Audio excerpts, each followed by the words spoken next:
Right now, as the world watches events in Gaza and Ukraine, another tragedy is unfolding in Sudan, quietly devastating millions.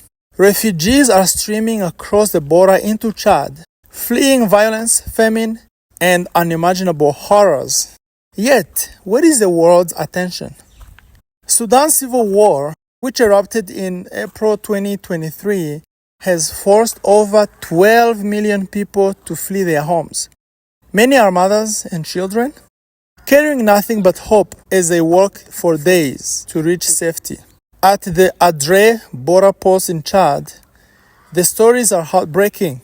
Families torn apart, children lost, and survivors haunted by violence. Halima Abdallah is one of those. She is 28, a mother and a survivor.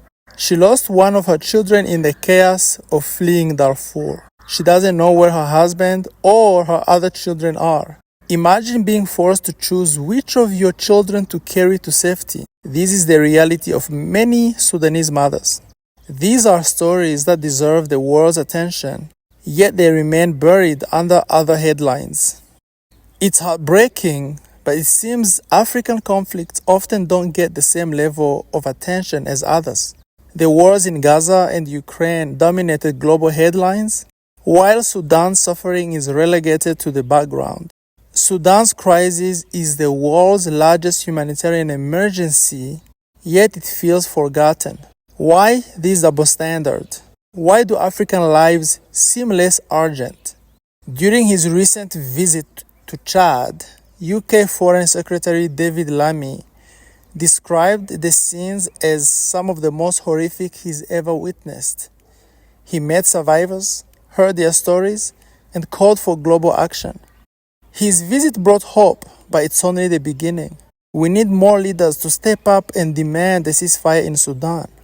The two warring generals must be forced to stop this senseless violence. The solution lies in prioritizing peace. Instead of focusing on strategic interests in Sudan, nations need to put humanity first. Every second of inaction costs lives. Now, more than ever, we need to amplify the voices of Sudan's refugees.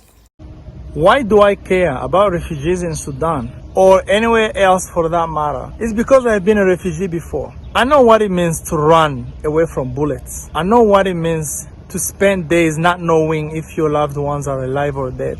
I have lost my cousin, who was 5 years old, separated in the crowd. If he's still alive today, he will be 35 years old, but I'm not sure if he's alive. I've seen mothers cry. I've seen fathers cry. I've seen orphans, children who could not find their loved ones. I have seen young men decide to take arms and join militias and join the army instead of going to school because they had nothing else going for them.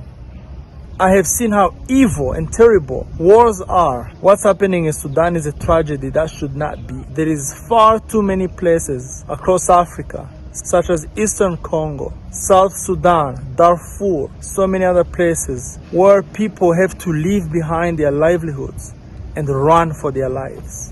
You can help by sharing this story, spread the word about Sudan's crisis, or support organizations working tirelessly to save lives.